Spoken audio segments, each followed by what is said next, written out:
हाय। मैं हूं अपूर्व शेठ और मैं स्वागत करता हूं आपका the right choices with oracles of Dalal street के एक और नए एपिसोड पे। फ्रेंड्स, पिछले एपिसोड में हम केशव अरोरा जी के साथ बात कर रहे थे और उस एपिसोड में हमने डायरेक्शनल ऑप्शन सेलिंग के ऊपर बात की थी। तो हमने आइडिएशन स्टेज के बारे में बात की और स्ट्रैटेजी के ऊपर भी फोकस किया था। आज के इस एपिसोड में हम प्रैक्टिकल एग्जांपल्स देखेंगे और कैसे एक प्रिंसिपल बेस्ड अप्रोच के साथ ट्रेडिंग करनी है इसके ऊपर बात करेंगे। तो चलिए शुरू करते हैं आज का ये एपिसोड और स्वागत करते हैं केशव अरोरा जी का।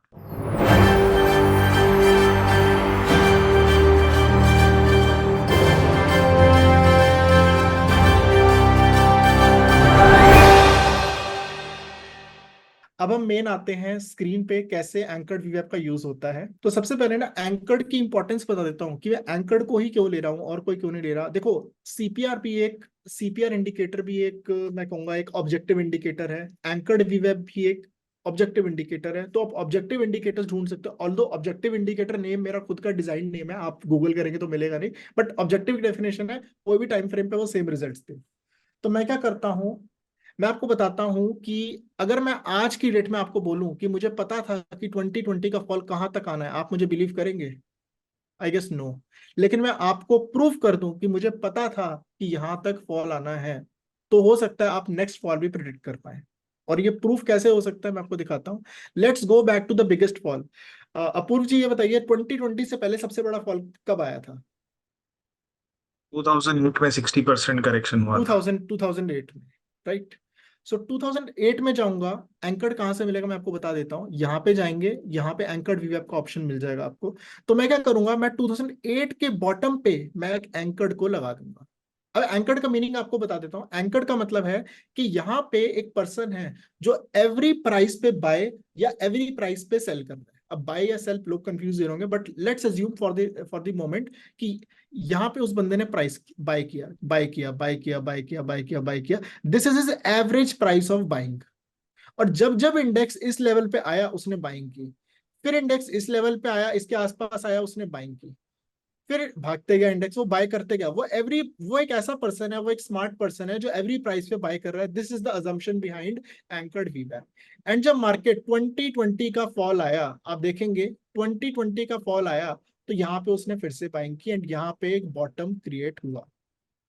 तो एंकर्ड वीवैप हमें क्या करना है, मेजर एंकर्स पे इंपॉर्टेंट हाईज और इंपॉर्टेंट लोज पे आपको लगाना है, और वहां से आपको उस पर्टिकुलर इंडेक्स के या पर्टिकुलर स्टॉक पे, बिल्कुल आप इसको स्टॉक्स पे भी लगा सकते हैं और चेक कर सकते हैं, बहुत अच्छे से काम करता है। एक एग्जांपल आपको यस बैंक का भी दे देता हूँ कि यस बैंक का जो ऑपरेटर था, या यस बैंक में जो बड़ा बंदा था, इसको मैं डिलीट कर देता हूँ, actually this is my past work. Okay. तो यस बैंक की अगर हम बात करें तो यस बैंक में जो इंपॉर्टेंट लो बना था, या यहां से मान सकते हैं इंपॉर्टेंट लो बना, मैं इसको भी इंपॉर्टेंट लो मान सकता हूँ, और मैं इसको भी एक इंपॉर्टेंट लो मान सकता हूँ कि यहां से रैली स्टार्ट हुई। तो अगर कोई बड़ा ऑपरेटर घुसा होगा, यहां से भी घुसा होगा जिसने स्टॉक को ऊपर लेके गया, तो मैंने इन दोनों को एक इंपॉर्टेंट लेवल मान मान लिया। और जब ये लेवल ब्रेक हुआ, तो मैं वेट करूंगा, अगर कोई प्राइस एंकर के नीचे आई, आई विल वेट कि एंकर के ऊपर आए। और अगर आप देखेंगे, ये एंकर बहुत ब्यूटीफुली रिस्पेक्ट हुआ। यस बैंक यहां तक गिरा, ऑपरेटर ने फिर उठाने की कोशिश की, फिर उठाने की कोशिश की, लेकिन अल्टीमेटली जब यहाँ पे ऑपरेटर फेल हुआ, उस केस में ये प्राइस देखो, यहाँ यहाँ पे बिल्कुल अल्टीमेटम दे दिया था उस ऑपरेटर ने कि 180 पे मैं निकल रहा हूँ। उसकी एवरेज प्राइस 180 है, एंड 180 के बाद आज अगर हम देखेंगे, शेयर यहाँ पर पहुंच गया। अब एक और ऑपरेटर होगा जो टॉप से शॉर्ट कर रहा होगा, राइट, क्योंकि ऐसा तो नहीं है कि सिर्फ लॉन्ग ऑपरेटर ही होते हैं। एक ऑपरेटर होगा जो यहाँ से शॉर्ट बना रहा होगा, एक और ऑपरेटर होगा जिसने यहां पर भी जो पुल बैक आया होगा, यहां पर भी शॉर्ट उसने बनाया होगा। तो अगर हम देखें कि यहाँ पे कन्वर्जेंस बन रही हैं, तो मे बी अगर मुझे यस बैंक खरीदना है, this is not a recommendation, अगर मुझे यस बैंक खरीदना है, मैं वेट करूंगा कि इसके ऊपर दो बार अच्छी क्लोजिंग दे। जैसे यहाँ पर एक बार क्लोजिंग दी, बट अल्टीमेटली यहाँ पे एक रेड कैंडल बन गई एंड वापस शेयर यहाँ पे आ गई। तो अगर मुझे इसके ऊपर दो ग्रीन कैंडल्स मिलेंगी, मैं 20% क्वांटिटी ऐड करूंगा, इसके ऊपर मिलेगी और क्वांटिटी ऐड करूंगा। एंड अल्टीमेटली अगर ये 50 रुपीज के ऊपर शेयर जाता है, तो मुझे लगता है कि यहाँ पे ऑपरेटर्स, जो सेल वाले ऑपरेटर्स थे, वो एग्जिट ले रहे हैं, एंड मे बी बाय वाले ऑपरेटर्स यहाँ पे एंटर ले रहे हैं। तो होपफुली आपको एंकर का जो कॉन्सेप्ट है समझ आ गया होगा, how it works. Coming back to Nifty. अब निफ्टी का नेक्स्ट बिग फॉल अगर आया, कब आएगा मुझे नहीं पता, लेकिन जब आएगा तो कहां तक देख सकते हैं। अब अगर हम देखें, इंपॉर्टेंट एंकर है 2020 का फॉल, तो मैं यहां पर एक एंकर लगाऊंगा एंड आप देखेंगे ये लेवल आ रहा है अराउंड 15,500। तो 16,000 15,500 से 16,000 एक ऐसा लेवल है कि यहाँ पे अगर मुझे इंडेक्स मिलेगा, मैं भर भर के इंडेक्स में इन्वेस्टिंग करूंगा। अभी मेरी जो एलोकेशन है अराउंड 70-75% मेरी बॉन्ड्स में है, 25% मेरी इक्विटी में है, क्योंकि मुझे लगता है कि यहाँ पे मार्केट ऊपर नहीं जाने चाहिए। मेरा व्यू है, गलत हो सकता है, बट अगर मार्केट नीचे आएगी, कभी आएगी मे बी 1 साल बाद, 2 साल, 3 साल, 4 साल, जब भी आएगी, तो मुझे लगता है ये एक अच्छा लेवल होगा जहाँ पे इन्वेस्टिंग करनी चाहिए। Hopefully the concept is clear. अब यस। ये कॉन्सेप्ट हम ऑप्शन सेलिंग में कैसे लगा सकते हैं? हम यही कॉन्सेप्ट हम क्या करेंगे, मैं आपको एक वेबसाइट बता देता हूं, that is I charts. I charts website पे यहाँ पे एक ऑप्शन आता है, यहाँ पे आप जाएंगे ऑप्शंस, ऑप्शंस में आता है एफ एंड ओ चार्ट्स। तो यहाँ पे आप बैक टेस्टिंग भी कर सकते हैं, पुराने हिस्टोरिकल आप ऑप्शंस लेटेस्ट भी देख सकते हैं, हिस्टोरिकल ऑप्शंस भी देख सकते हैं। यहाँ पे आपको क्या करना है मैं बता देता हूँ, एंकर्ड वीवैप आपको लगाना है। और एंकर्ड वीवैप में जैसे यहाँ पे तो मैंने आपको डेट बताई थी, ये वाली डेट इंपॉर्टेंट है, वो वाली डेट इंपॉर्टेंट है। जो ऑप्शंस होते हैं, ऑप्शंस में आप कोई भी हिस्टोरिकल डेट ले लो, मतलब ऐसी होनी चाहिए 3 महीने 4 महीने पुरानी। द आइडिया इज कि मैं चाहता हूं ऑप्शन अभी अभी के टाइम पे मार्केट लेट से अभी चल रही है, बैंक निफ्टी की बात करते हैं, 47,500 47,600 चल रही है। तो मैं काम करूंगा, बैंक निफ्टी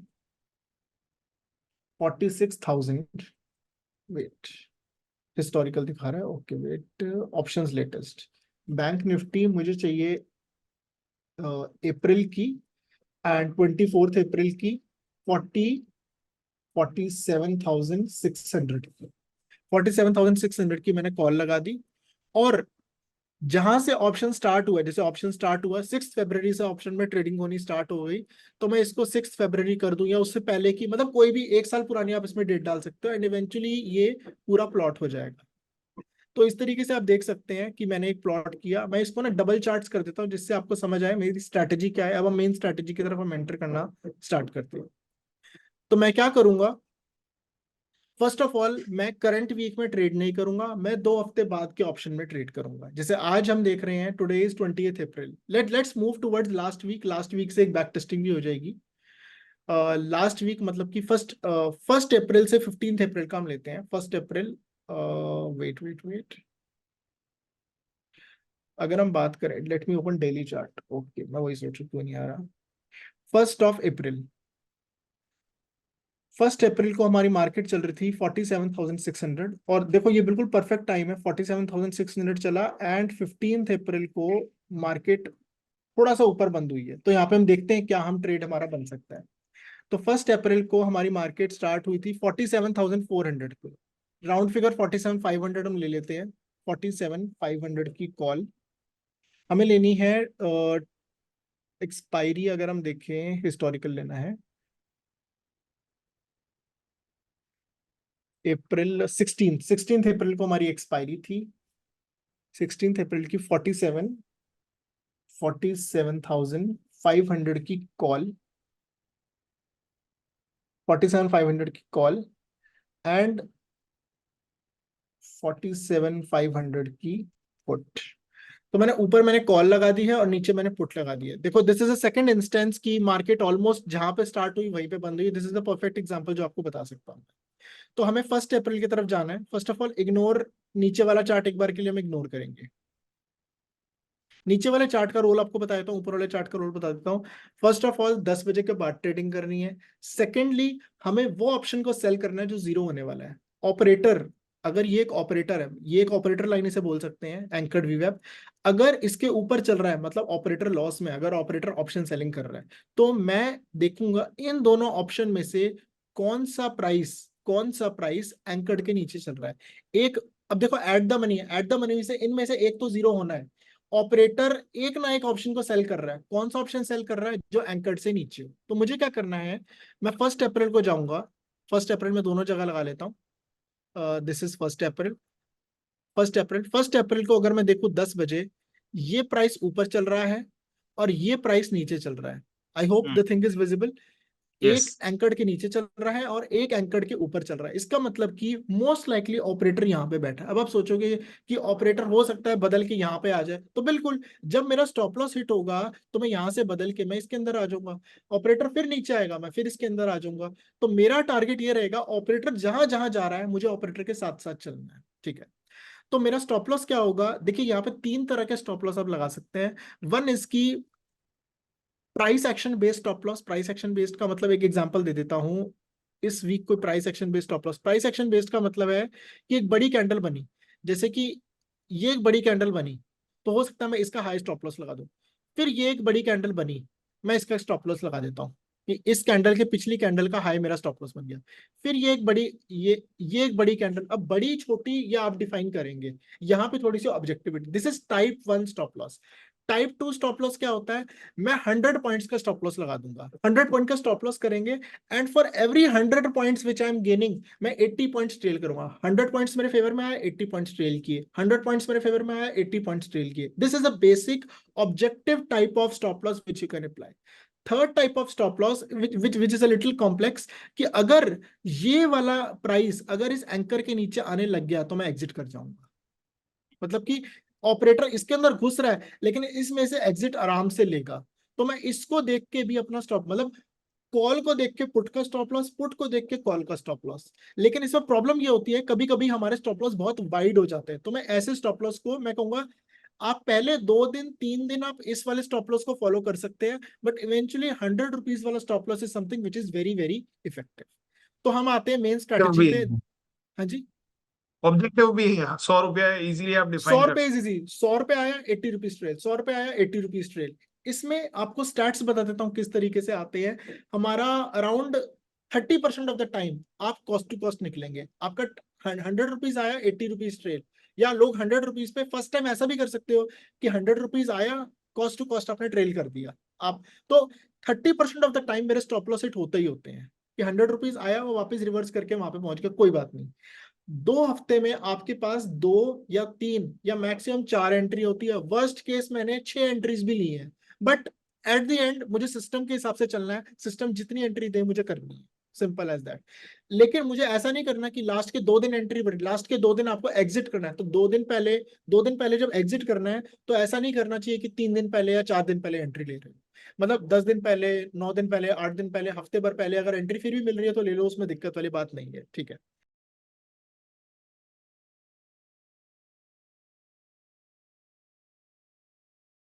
तो हम क्या करेंगे, 1 अप्रैल को बैठेंगे, 1 अप्रैल को 10 बजे। अब आप देखेंगे ऊपर वाला कॉल जो है वो एंकर्ड के ऊपर चल रहा है और पुट जो है एंकर्ड के नीचे चल रहा है। तो मैं यहाँ पे अराउंड इसके क्लोजिंग होने पर, ये क्लोज हुआ यहाँ पर, मैं 450 रुपीज पे, 460 रुपीज पे मैंने यहाँ पे ऑप्शन सेल किया, और 460 में 100 ऐड कर दे, दैट इज 560। 560 मेरा स्टॉप लॉस हो जाएगा, दिस इज 560। हो सकता, अच्छा इसमें एक चीज, एक तरह का और ट्रेलिंग आप लगा सकते हैं, अगर आप चाहते हो कि मुझे और एग्रेसिव ट्रेलिंग करनी है, इसमें आप सुपर ट्रेंड भी लगा सकते हो। देखो वहां पे मैं सारे कॉम्बिनेशन बता रहा हूँ क्योंकि लोग ऐसा ना समझे कि ऐसा ही करना है। सुपर ट्रेंड भी लगा सकते हो सकता है आप एंकर्ड को ट्रेलिंग मान लो, एंकर्ड के थ्रू भी आप ट्रेलिंग कर सकते हो। I am sorry for diverting, but obviously this is very important कि आप ज्यादा से ज्यादा पॉसिबिलिटीज देखें कैसे कर सकते हैं। कोई भी सही, कोई भी गलत तरीका नहीं, सारे ही सही तरीके हैं, ठीक है। तो 10 बजे मैंने यहाँ पे 460 पे एंट्री ली और मेरा स्टॉप लॉस रहा 560 पे। अब मैं क्या करूंगा, 460 से जब ये 360 आ जाएगा, जब ये 360 आ जाएगा, यहाँ पे 360 आ गया, तो मैंने अपने, एक तरीका है मैं 100 रुपए नीचे ले आऊं, और मुझे लगता है ये एक इंपॉर्टेंट लेवल है, यहाँ पे मैं ले सकता हूँ ट्रेड। तो मैंने क्या किया, नीचे आते गया आते गया आते गया। बट अगर आप यहाँ पे देखेंगे, जब डे क्लोजिंग हो रही है तो ऊपर वाला जो मेरा ऊपर वाला जो कॉल है, कॉल मेरे एंकर के नीचे आ रहा है, मतलब कॉल भी नीचे है, पुट भी नीचे है। देखो ऐसा तो पॉसिबल नहीं है ना कि कॉल पुट दोनों ही जीरो हो जाए, वेरी रेयर पॉसिबिलिटी। तो मैं यहाँ पे अपने ट्रेड को डे एंड पे क्लोज करके जाऊंगा। डे एंड पे मैं अराउंड यहाँ पे 2 बजे मैं देख रहा हूँ कि यहाँ पे नीचे आया, फिर नीचे है, फिर नीचे है, फिर नीचे है, फिर नीचे है। हो सकता है ये अगले दिन नीचे खुले, जो कि एक्चुअल में हुआ भी। हो सकता है उल्टा भी खुले, हो सकता है ऊपर चले जाए, this is very high probability. लेकिन जब दोनों ऑप्शन नीचे होते हैं ना, मैं प्रेफर करता हूं मैं एग्जिट कर लूं। क्योंकि ऐसा नहीं हो सकता कि ऑपरेटर इसमें भी बैठा हो, इसमें भी बैठा हो। ऑपरेटर हो सकता है स्ट्रैडल बेच दे, बट मैं स्ट्रैडल का एक्सपर्ट नहीं हूं, तो मैं यहाँ पे एग्जिट कर लूंगा। तो मेरा जो मैंने यहाँ पे अराउंड 460 पे मैंने सेल किया था, मैं अराउंड यहाँ पे 380 पे मैंने एग्जिट कर लिया। अराउंड 70-80 पॉइंट्स मैंने कैप्चर कर लिया। अब मैं नेक्स्ट डे का फिर वेट करूंगा। नेक्स्ट डे मैंने देखा, अब नेक्स्ट डे ऐसा नहीं केशव जी, करना यहाँ कि। पे मेरा एक सवाल है हाँ कि जी। अगर दोनों ही आपने बेचे हैं दोनों नहीं कॉल। बेचने, हमें हमें दोनों नहीं बेचने। हमें एक ही बेचना है। एक ऊपर होना चाहिए, एक नीचे होना चाहिए। रीजन बीइंग, मैं चाहता हूं, देखो यहाँ पे ना ऑपरेटर आपको कंफ्यूज कर रहा है। रीजन आपको बताता हूँ। अगर ऑपरेटर यहाँ पर भी बैठा है, यहाँ पर भी बैठा है, अगर मैंने मतलब कि ऑपरेटर कह रहा है कि मैंने स्ट्रैडल बेचा हुआ है, लेकिन हो सकता है मार्केट में कुछ भी ओवरनाइट हो जाए, मुझे उस चीज का डर है। तो मैं दोनों तरफ का बेच के नहीं बैठूंगा। मैं क्लियर कट चाहता हूँ कि ऑपरेटर बहुत गंदे लॉस में हो, कॉल में या पुट में, और एक तरफ वो प्रॉपर गेन में हो। तो मैं एक साइड ही बैठने की कोशिश कर रहा हूँ। आप ऑल्दो ये स्ट्रैटेजी, मैं इसका एक और मॉडिफाइड, आपने एक क्वेश्चन पूछा, बहुत बढ़िया चीज पूछी। आप क्या कर सकते हैं, जैसे ये तो एट द मनी की बात हो रही है, आप अगर ओटीएम कॉल्स को ले, पॉइंट टू डेल्टास की कॉल पुट ले, वीकली भी ले, बाई वीकली भी ले, मंथली भी ले। मैं ऑल्दो बाय मंथली में स्ट्रेटजी करता हूं, इसके लिए हम अलग अलग सेशन भी कर सकते हैं। मैं क्या करता हूं, मैं बाय मंथली में 70-70 रुपीज के ऑप्शन सेल करता हूं जो एंकर्ड के नीचे है। उसके क्योंकि there is a very high probability कि अब बाई मंथली का मतलब हो गया निफ्टी में 1500 पॉइंट दूर की कॉल और 1500 पॉइंट दूर की पुट। उस केस में जो भी एंकर के ऊपर आता है, मैं अपने ट्रेड को ऊपर कर देता हूँ, नीचे कर देता हूँ, क्योंकि ओटीएम 1500 पॉइंट कॉल, दो कॉल दूर और 1500 पॉइंट दूर पुट, तो दोनों ऑप्शन जीरो होने की प्रोबेबिलिटी है। तो उस केस में कॉल पुट में दोनों में बैठ सकता हूँ, लेकिन एटीएम की बात करो तो मैं दोनों तरफ नहीं बैठ सकता। होपफुली डाउट क्लियर हुआ, या कुछ और आप कहना चाह रहे थे इसमें? मैं ये पूछना चाह रहा था कि पोजीशन अगर आपके प्रॉफिट में है हाँ तो जी। क्यों नहीं उसे कैरी फॉरवर्ड करे, जैसे कि यहाँ पे एक्सपर्ट आया लेकिन अगेन बाद में नीचे बात चला गया। बात वही होती है ना कि ये तो आपको देखने के बाद पता चल रहा है। अगर मैं चार्ट यहां तक बोलूंगा और अगले दिन मुझे नहीं पता ना कि ये होने के बाद नीचे ही आ जाएगा, मुझे नहीं पता, मैं फिर से एंट्री ले लूंगा। लेकिन मैं चाहता हूं कि मैं ऑपरेटर के साथ ही बैठूं। हो सकता है ऑपरेटर ने यहाँ पोजीशन बनानी स्टार्ट की और यहाँ से वो एग्जिट ले रहा हूँ, मुझे नहीं पता ना नेक्स्ट डे क्या होगा। ऑल तो वही बात होती है ना सब्जेक्टिविटी की। आपको लगता है कि आप प्रॉफिट में हो, आप कैरी करना चाहते हो, बिल्कुल आप कर सकते हो, बट मैं यहाँ पे एग्जिट करना प्रेफर करूंगा। जस्ट मैंने आपको बताया। ठीक है। अगले दिन हम आते हैं। अगले दिन ऑपरेटर ने क्या किया, ये एक नीचे खुला। मैं एक दो कैंडल वेट करूंगा। नेक्स्ट डे ऐसा नहीं कि नेक्स्ट डे भी मैं 10 बजे तक वेट करूंगा। नेक्स्ट डे दिखा ऑपरेटर मतलब कि कॉल साइड बैठा हुआ है, तो मैं क्या करूंगा, मैं कॉल साइड एक पोजीशन बनाऊंगा। मैं यहाँ पे बना लूंगा अराउंड 507 पे। 507 पे बनाया और मेरा 607 पे मेरा स्टॉप लॉस होगा। 607। बेसिकली मैं इसी अपने अपने इस हाई को ही स्टॉप लॉस बना लूंगा। ये 607 ही आ रहा है, almost 603, 604, what ever the amount is. और मैं देखूंगा ये वाला मेरा लाइन, मतलब ये वाला जो पुट है नीचे, मैं नीचे वाला चार्ट ऊपर वाला चार्ट करके बोलूंगा, पुट कॉल देख के ना कंफ्यूज हो जाऊंगा मैं। तो नीचे वाला चार्ट एंकर्ड के ऊपर और ऊपर वाला चार्ट एंकर्ड के नीचे है, तो मैं इसके अंदर एंट्री लूंगा अराउंड यहाँ पे 510 पे मेरी एंट्री हो गई और 610 पे मेरा स्टॉप लॉस होगा और यहाँ पे मेरा स्टॉप लॉस हिट हो गया। इवेंचुअली स्टॉप लॉस हिट होने के बाद क्या हुआ, देखो अगर आप यहाँ पे देखेंगे ये वाले प्राइस पे 10:15 पर क्या हो रहा है, एंकर्ड जो है नीचे, दोनों के दोनों एंकर्ड नीचे हैं। तो ऐसा नहीं हो सकता। अब एक ऑपरेटर को निकलना पड़ेगा। एक एक ऑपरेटर कॉल में भी सेलिंग कर रहा है, एक ऑपरेटर पुट में भी सेलिंग कर रहा है, लेकिन इनमें से एक ना एक बंदा तो गलत होगा ही होगा। कौन गलत होगा पता चलेगा, जो एंकर्ड के ऊपर आएगा वो गलत होगा। तो हमने देखा ओवर टाइम, अगले दिन हमें इस दिन 3rd of April को हमें एंट्री मिली, लेकिन 100 रुपीज का स्टॉप लॉस देखे हम एग्जिट कर गए। अगले दिन क्या देखा मैंने, एक कैंडल वेट किया, दो कैंडल वेट की। अब इसके अंदर हम देखें तो ये वाला प्रॉपर एंकर्ड के नीचे है, तो मैं यहाँ पे इसके अंदर एंट्री लूंगा, अराउंड 270 पे एंट्री लूंगा एंड मेरा 370 पे मेरा स्टॉप लॉस होगा। अब यहाँ पे सब्जेक्टिविटी में क्या लगा रहा हूँ, मैं एंकर पे स्टॉप लॉस ले लूंगा। हो सकता है आप 370 लो, हो सकता है मैं एंकर लूं, डिपेंडिंग ऑन वट एवर, मतलब आपने जो रूल बनाया हुआ, आपको बैक टेस्ट करना पड़ेगा आपके लिए क्या बेस्ट वर्क करता है।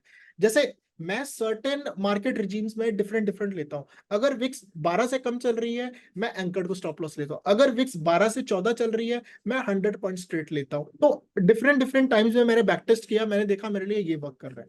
तो लेट्स से मैं 100 का ही रूल लेता हूँ, सिंपल रखते हैं। तो 100 का मैंने 370 का स्टॉप लॉस लगाया, मार्केट ऊपर गई, नीचे आया एंड इवेंचुअली धीरे धीरे करके अगर आप देखेंगे इसको ट्रेल करते रहेंगे, ये आपका 370 रुपीज का ऑप्शन लास्ट में जाके आपका ये जीरो हो गया। देखिए किस दिन मैंने एग्जिट के लिए बोला था, 2 दिन पहले हमें एग्जिट ले लेनी है। एक्सपायरी हमारी थी 16th को। तो 16th को एक्सपायरी थी, तो 15th एंड 12th को हमें किसी भी हालत में एग्जिट ले लें। देखो 12th में हमें किसी भी हालत, 12th में जाते जाते इसको 16 रुपए में आपने एग्जिट ले ली, तो आपने यहाँ पे अराउंड दिस 250 रुपए का ऑप्शन आपने बेचा, और यहाँ पे आपका ये ऑप्शन 0 हो गया।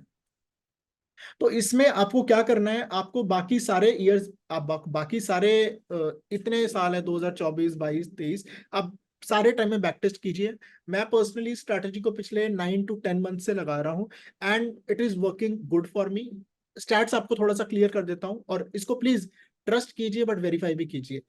30% of the time, 40% of the time आप कॉस्ट टू कॉस्ट निकलेंगे या स्लाइट प्रॉफिट में निकलेंगे। 50 और 30%, मतलब 30-40% हो गया, तो रिमेनिंग 60% ऑफ द टाइम में क्या होगा, आपका 30% ऑफ द टाइम आपको लॉस होगा, और जो बाकी टाइम होगा आपको प्रॉफिट होगा। और प्रॉफिट और रिवॉर्ड की जो रेशियो होगी, that will be somewhere around 1:2.5, 1:3 का रिस्क रिवॉर्ड आपको इसके अंदर मिलता है, क्योंकि स्टॉप लॉस आपका 100 का है, और आने को 200, 300, 400, 500, 600 पॉइंट आते रहेंगे, प्रोवाइडेड इसमें आप ट्रेलिंग भी करते रह रहे हैं। तो ये सिस्टम आपको अराउंड, मैं कहूंगा 60% एक्यूरेसी के साथ 1:2, 1:2.5 की एक्यूरेसी भी देता है। और अगर आप और अच्छा ट्रेलिंग मैकेनिज्म बनाएंगे तो 1:3 का भी रिस्क रिवॉर्ड देता है, या फिर इसमें प्रोबेबिलिटी आप इंप्रूव कर सकते हैं। तो these are the things which I wanted to share. This is the whole strategy. And last चीज पे एक बार हम आ जाते हैं, मैं अपनी स्क्रीन शेयर कर देता हूँ आईपैड की। लास्ट चीज that is principle based thinking कैसे आएगी। ये तो मैंने आपको एक स्ट्रैटेजी बता दी, ये स्ट्रैटेजी मैंने नेटवर्किंग करके पता चला, अच्छा एंकर्ड वीवैप कोई चीज होती है, एंकर्ड वीवैप को ऑप्शंस पे भी लगा सकते हैं, और इस तरीके से मैंने डायरेक्शनल बनाया। इस तरह से अब इसके अंदर मैंने ग्रीक्स का भी यूज किया, बट मैंने ऑब्वियसली मैं नहीं चाहता था कि व्यूअर्स ग्रीक्स को देख के डेल्टा गामा वेगा को लेकर थोड़ा कंफ्यूज हो जाए, बट स्टिल मैंने एक स्लाइट हिंट दिया। तो अगर आप चाहते हैं कि आप भी अपनी कोई स्ट्रैटेजी बनाएं और उसमें देखें कि क्या इसमें सच में एज है या नहीं है, बैक टेस्टिंग तो बात की बात होगी। मैंने बिना बैक टेस्टिंग के स्ट्रैटेजी चला दी थी, क्योंकि मेरे को पता था इसके अंदर ग्रीक्स मेरे फेवर में है, सब चीजें मेरे फेवर में है, प्रोबेबिलिटी मुझे पता है इतनी आनी चाहिए, और बैक टेस्ट करके मैंने ट्रस्ट भी किया और मैंने वेरीफाई किया। अब देखो ये statement trust but verify, trust but verify बहुत बार बोल रहा हूँ, but this is very very important. तो एक बुक है ऑप्शंस मेड इजी बाय गाय कोहेन, ये बुक आप पढ़ सकते हैं। इससे जो मैंने ग्रीक्स की सारे बातें की, ये तो मैंने फर्स्ट ऑर्डर ग्रीक्स की बात की, वेना, वोमा, चार्म, ये अलग अलग सेकेंड ऑर्डर ग्रीक्स भी होते हैं, कैसे उसको यूज होता है या नहीं होता, ये आप इसके अंदर सीख सकते हैं। बेसिक ग्रीक्स, उनकी स्ट्रैटेजीज, ये book is guide, this is Bible of everything, all everything. Second book is secrets of pivot boss. जैसे मैंने आपको बताया, मैंने स्टॉप लॉस को ट्रेल किया, ऐसे ट्रेल करना है, वैसे ट्रेल करना है। इस बुक के अंदर सीक्रेट्स ऑफ पिवट बॉस में ये बताया गया है, टिपिकल मार्केट में 7 तरह के दिन होते हैं, और उन 7 तरह के दिन को आइडेंटिफाई कैसे करते हैं, और 7 तरह के दिन को ट्रेड कैसे कर सकते हैं। और इसमें एक एक अब जो बुक पढ़ेगा उसको पता चलेगा किसकी बात कर रहा हूं। इसमें एक और ऑब्जेक्टिव इंडिकेटर की बात भी की गई है। जो जो ये बुक पढ़े, मुझे डीएम करके जरूर बताना आपको वो इंडिकेटर मिला है या नहीं। तो इसमें एक और ऑब्जेक्टिव इंडिकेटर की बात की गई है। Third thing is super trader. Super trader is a book by Van Tharp. जैसे आज के टाइम में इंडिया में तो कोई भी ट्रेनर बन जाता है कि मैं ट्रेन करूंगा, कैसे ट्रेडिंग करते हैं, ये करते हैं। जो सुपर ट्रेडर बुक लिखी है वो वैन थार्प के बंदे ने लिखी है, और वैन थार्प एक प्रोफेशनल प्रॉपर डिग्री के साथ वो एक कोच है, ट्रेडर्स का कोच है। तो इस पर्सन ने पूरा बताया कैसे माइंडसेट, साइकोलॉजी के ऊपर वर्क करना है, क्योंकि हो सकता है आपके पास एक बहुत बढ़िया सिस्टम हो, लेकिन आप चलाते टाइम आप डर जाओ, आप अप्लाई ना कर पाओ, आप प्रॉफिट के टाइम पे जल्दी से निकल जाओ, लॉस के टाइम पे होल्ड कर रहे हो, या स्टॉप लॉस नहीं ले रहे। तो यहाँ पे उस सब चीजों की बातें की गई है। Fourth book and the most important book, जो भी लोग फुल टाइम ट्रेडर बनना चाहते हैं, प्लीज ये बुक पढ़ना। इसके इसके बारे में मैं और कुछ नहीं बोलूंगा। जो फुल टाइम ट्रेडिंग करना चाहते हैं ये बुक पढ़ लो, आपको बहुत इंसाइट्स मिलेंगे। आपकी फुल टाइम की जो जर्नी होगी, अगर आपका 3 साल 4 साल लर्निंग कर्व होगा, वो लर्निंग कर्व आपका हाफ हो जाएगा, प्रोवाइडेड आप चीजों को अप्लाई भी करते हो।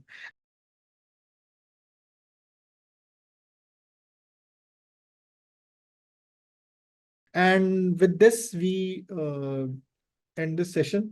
Thank you, Apurv. And if you have any questions, you can DM me.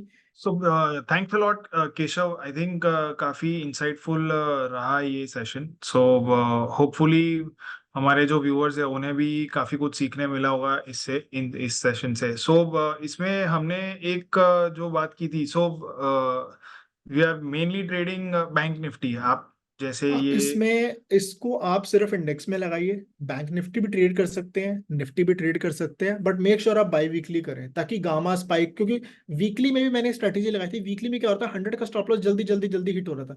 मैंने 200 भी किया, वो भी जल्दी जल्दी हिट हो रहा था, तो उसमें बिल्कुल सही सा बन नहीं रहा था। एंड बाई वीकली वो समथिंग मेरे लिए वर्क कर रहा था। देन मैंने सोचा कि बाई वीकली क्यों कर रहा है, क्योंकि इसके अंदर वेगा का इफेक्ट न्यूट्रलाइज हो जाता है थोड़ा बहुत। तो बाई वीकली कीजिए, निफ्टी कीजिए, बैंक निफ्टी कीजिए, it works and all. Sure, absolutely. So और ये चीज को हम एक्सपायरी से 2 हफ्ते पहले, 1 हफ्ते पहले स्टॉक्स में भी कर सकते हैं? स्टॉक्स में नहीं, स्टॉक्स में इट्स वेरी रिस्की। स्टॉक्स में लिक्विडिटी नहीं होती, और दूसरा स्टॉक्स आर बीइंग, मैं आपको स्टॉक्स का भी एक आइडिया दे देता हूँ।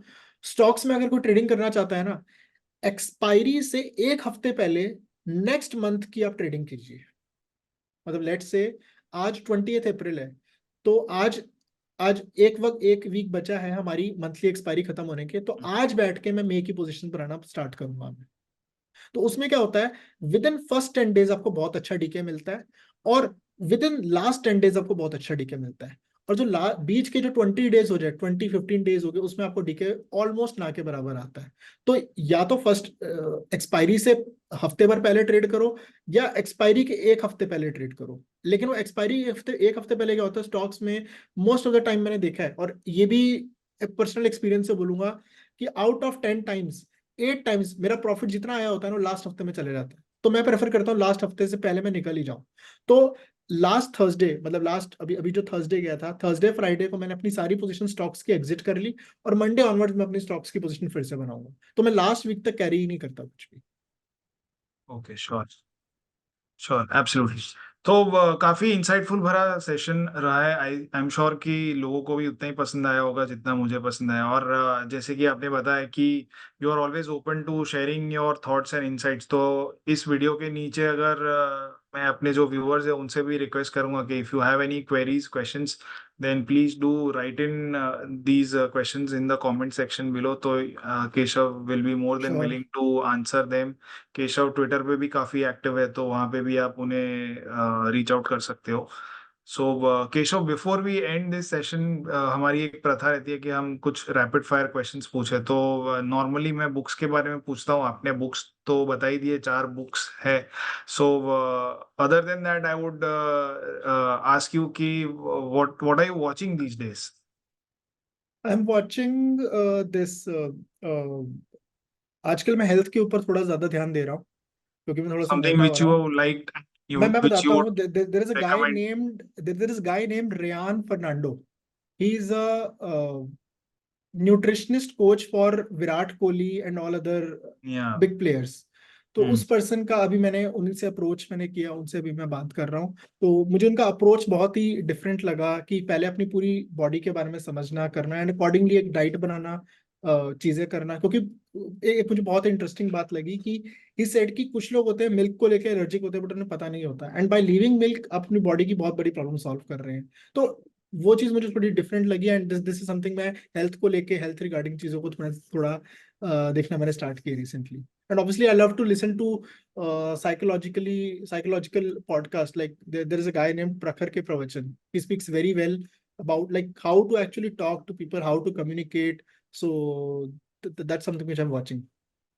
Okay, ये कहाँ पे मिलेगा ये पॉडकास्ट? YouTube, on YouTube, प्रखर के प्रवचन। He talks to a lot of people, and the way, एक होता है कि इंटरव्यू करना, एक होता है कि मतलब अगर मैं कोई पॉडकास्ट होस्ट करूंगा, तो दैट इज समथिंग कि वो बहुत मुझे बढ़िया पर्सन लगा, कि इस तरह से होस्ट कर सकते हैं, कि host is equally interacting with the person who is interviewing. तो बहुत इंटरेस्टिंग है बस। श्योर। और एक और क्वेश्चन है कि what is your most memorable day of your life? The most memorable day was like a few weeks back, only like 1 week back only. I got a car and gifted to my parents on their 26th 28th marriage anniversary. So this is something कि अब तक parents ही हमारे लिए करते जा रहे हैं, करते जा रहे हैं। और जब पता चला कि लास्ट 1 year 2 years में बहुत ड्रास्टिकल एक एक्सपोनेंशियल ग्रोथ आई, तो why not give something to your parents. तो that is one of the best memories. Memories तो होती रहती है, बट अगर मैं रिसेंट के बाद, recently this was one of the good memories. Sure. And my last question is, what is one life lesson that you'd like to share with all of us? I think we should keep on experimenting. 4 साल का था computers, फिर था music, फिर था science की तरफ जाना, फिर था कॉमर्स की तरफ जाना, सीए किया नहीं हुआ, फिर एमबीए किया साथ में, फिर मैंने एफआरएम किया, फिर मैं अभी सीएफए कर रहा हूँ, सीएफए के 2 लेवल्स आई हैव क्लियर्ड। तो एक्सपेरिमेंट कर करके मुझे पता चला कि this is something which I really enjoy doing. And वो हो सकता है कि अब सीए का देयर वाज वन ऐसा मोमेंट भी आया, I really wanted to suicide, कि मेरे साथ वाले सबकी सीए हो रही है, मेरी सीए नहीं निकल रही, सबकी जॉब लग रही है, मैं कुछ पैसा नहीं कमा रहा। और तो घर वाले बोलते नहीं है बट अंदर से वो चीज होती है, मतलब उनके एक्सप्रेशंस में भी वो चीज नहीं दिखती, बट अंदर से होता है ना कि यार इतना घर वालों ने किया, 6 साल हो गए, 7 साल हो गए स्कूल से पास आउट हुए हुए, और अभी कुछ खास कुछ मेजर उखाड़ा नहीं है अपने ने।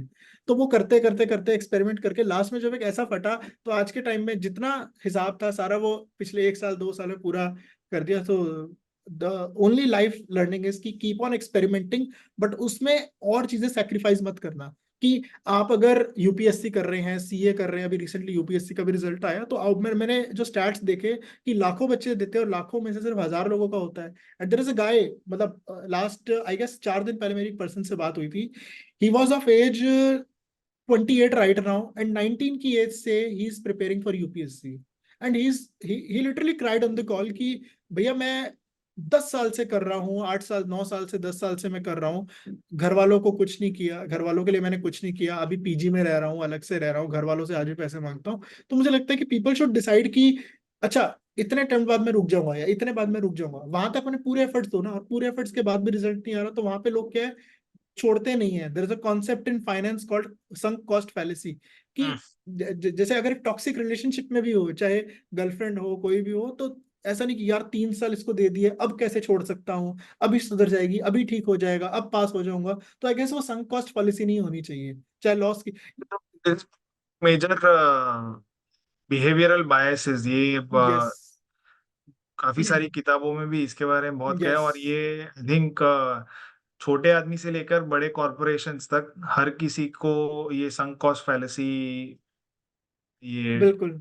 करती है कि अगर कोई कंपनी भी है तो और उसने कहीं पे मेजर इन्वेस्टमेंट किया एंड दे नो के this hmm. Investment is not working well, still they will put on more money, और अब ये हो जाएगा ठीक, हो इन्वेस्टर्स जाएगा ठीक। हम्म। इन्वेस्टर्स मार्केट में ये इस एवरेजिंग कर करके ये यस। चीज सेम चीज में यही करते हैं कि भाई मैंने फलाना फलाना कोई शेयर लिया है, वो हम्म। 30 रुपए में लिया, अभी 15 रुपए मिल रहा है, और ले लेता हूँ और ले लेता हूँ, और the right. Same sunk cost fallacy उसी में भी चलती रहती है। तो बिल्कुल वो एक संक कॉस्ट फैलेसी वाला कॉन्सेप्ट नहीं होना चाहिए, और लाइफ में एक्सपेरिमेंटिंग करते रहो। और मेरे लिए मैं वही कहूंगा, मेरे पेरेंट्स सपोर्टिव थे, उन्होंने कभी नहीं बोला कि बस कर, कुछ कर ले ठीक से, तो ये लाइक कि जो करना है करो लाइफ में, एंड इवेंचुअली इट वर्क। तो इट फील्स वेरी हैप्पी कि लास्ट फ्यू इयर्स में जो किया, और I am very content with my life. कोई रिग्रेट नहीं है, कोई चीज नहीं है। रिग्रेट बस ये है कि कॉलेज मुझे जब मिला, मैंने 3 महीने कॉलेज गया, मुझे बोरिंग लगा, मैंने कहा निकलो यहाँ से। तो यह है कि कॉलेज लाइफ मैंने अच्छे से एंजॉय नहीं की, that is the only regret I have, otherwise like I am satisfied with whatever I'm doing right now. Sure, absolutely. So आप कॉलेज के स्टूडेंट्स को पढ़ा करके अपना वो जो हाँ कह एक इच्छा सकते हैं। थी वो एक आई पूरी कर। Enjoy I enjoy talking to people. And ऐसा नहीं होता कि पढ़ाई करते करते आप सिर्फ पढ़ाई की बात करो, मैं कुछ भी पढ़ाई की बात, जैसे अभी भी हम सेशन ले रहे, सेशन में बीच बीच में कभी कुछ कभी कुछ कभी कुछ, तो इट्स लाइक कि अगर पढ़ा भी रहा हूं मैं, तो उसको कैसे प्रैक्टिकली उसको रिलेट करे, तो उस वे में माइंड में चीजें और जल्दी बैठती है। तो हम्म, ये सेशन के बाद भी लोगों को लगेगा कि हाँ ठीक है, मुझे स्ट्रैटेजी तो मिल गई, लेकिन अब दिमाग चलेगा कैसे ये बुक्स पढ़ के, कैसे और समझ के, कैसे लोगों, क्योंकि अब लोगों में हुआ है कि मुझे ज्यादा से ज्यादा लोगों से इंटरेक्ट करना है, समझना है, और खुद का कुछ बनाना है। दैट इज दी पर्पस मैं मानूंगा इस सेशन का। लेकिन अगर हम्म। सिर्फ कोई स्ट्रैटेजी के लिए आ रहा है, वो मुझे लगता है कि उतना पर्पस फुलफिल नहीं करेगा। आप खुद का मैं कहूँगा यूज करना स्टार्ट करो ब्रेन, और खुद के बनाओ, दैट विल बी द ये थिंग मैं मानूंगा सेशन का eventually success. some or the other day the strategy might stop working or may not give you as good as yes. results जो पहले देती थी, तो आपको उस दिन पे आपको खुद का दिमाग तो लगाना ही पड़ेगा, so write better you write. Start applying your brains from the first day hmm. itself. Hmm. Okay, Keshav, so it was great talking to thank you. You. I hope thank कि यू सो मच। हमारे viewers को भी ये बहुत ही ज्यादा पसंद आए। Thanks a lot. Okay. Thank you. तो ये थे केशव अरोरा जी। इनके साथ हुए दोनों ही एपिसोड्स में हमने डायरेक्शनल ऑप्शन सेलिंग कैसे करनी है इसके ऊपर बात की। सबसे पहले हमने देखा कि आइडिएशन कैसे करते हैं, कैसे आइडिया जनरेट करते हैं, इनको ये आइडिया कैसे आया डायरेक्शनल ऑप्शन सेलिंग का। फिर हमने स्ट्रैटेजी के ऊपर बात की और फाइनली हमने एग्जाम्पल्स भी देखे और एक प्रिंसिपल बेस्ड अप्रोच कैसे रखनी चाहिए फॉर डायरेक्शनल ऑप्शन सेलिंग, इसके ऊपर बात की। तो मुझे उम्मीद है कि आपको ये एपिसोड बहुत ही ज्यादा पसंद आया होगा और ऐसे ही इंटरेस्टिंग एपिसोड्स आगे भी देखने के लिए हमारी चैनल को जरूर सब्सक्राइब कीजिए। Thank you. Samco trading app, आप ही के ट्रेडिंग का अनदेखा सच। Investments in securities market are subject to market risks. Read all the related documents carefully before investing.